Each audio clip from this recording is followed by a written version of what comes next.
ఎవరికి అర్థం కానటువంటి విషయం. కాబట్టి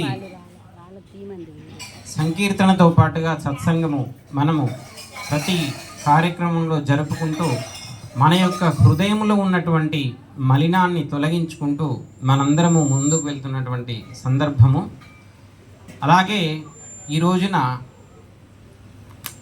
ఆశ్రమానికి మరి ప్రతినిత్యము తన వంతు సేవగా ఏది ఉన్నప్పటికీ ఆ సేవ చేస్తూ నాకు అనుంగుడిగా ప్రతి క్షణము నా పక్కన ఉంటున్నటువంటి శ్రీమాన్ శ్రీ మండువ మహేశ్వరరావు గారు, ధర్మపత్ని అనంతలక్ష్మి గారుల 50వ సంవత్సర వివాహ వేడుక ఈరోజు కూడా కలిసి వచ్చింది. అందుకనే ఆశ్రమంలో మనతో పాటు ఉంటున్నారు కాబట్టి ఎలాగైనా ఈ కార్యక్రమం చేయాలని అనుకున్నాము.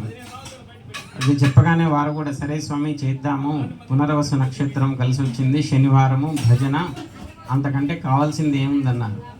కాబట్టి ఆశ్రమము అందరికీ పుట్టిల్లు లాంటిది. ఎవరికైనా సరే ఏ కార్యక్రమానికి లోటున్నా ఆ కార్యక్రమం ఆశ్రమం ద్వారా పూర్తి కావాలనేటువంటిది ఒక కాంక్ష. కాబట్టి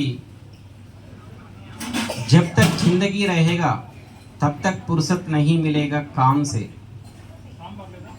హిందీలో ఏముంటుందంటే, ఎప్పటి వరకైతే జీవితం ఉంటుందో అప్పటి వరకు ఎవరికి కూడా పనితో అసలు తీరికే ఉండదు. అసలు తీరిక లేనటువంటి జీవితాలు మనందరం గడుపుతున్నాం. ఎవరైనా మీరు అడగండి, 1 గంట ఈరోజు ఆశ్రమానికి కేటాయించండి అని, అబ్బాయి నాకు అసలు టైం లేదంట. పౌర్ణమి రోజు ఇలాంటి కార్యక్రమాల రోజు 4 మంచి మాటలు మన చెవిన పడితే పాపం ఆ శరీరం కూడా బాగుపడుతుందేమో, ఆ మనసు దానికంత సమయం ఇవ్వదు. అందుకనే జిందగీ జబ్ తక్ రహేగా తబ్ తక్ పుర్సత్ నహీ మిలేగా కామ్ సే. ఐసా సమయ లేలో ప్రభు శ్రీ రామ్ కే లియే థోడా సా సమయ్. భగవంతుడి గురించి కొంత సమయాన్ని కనుక మనం కేటాయిస్తే ఎంత ఆనందపడతారో మనకు తెలియదు. 60 సంవత్సరాలు దాటినటువంటి దంపతులని, తల్లిదండ్రులను అడిగి చూడండి. ఒక 6 నెలలు కాదు, 2 నెలల పాటు వాళ్ళ యొక్క పిల్లలు వాళ్ళకి ఫోన్ చేయకుండా ఎలా ఉంటుంది చెప్పండి. ఒక 2 నెలలు మనకి మన పిల్లలు ఫోన్ చేయకుంటే ఎలా ఉంటుంది పరిస్థితి. కనిపించరు అనుకోండి, అందరూ ఇప్పుడు అమెరికా, లండన్లో ఉంటున్నారు. వాళ్ళు ఎప్పుడో 10 సంవత్సరాలకు ఒకసారి వస్తారు. మామూలుగా ఫోన్ మాట్లాడకపోతే పరిస్థితి.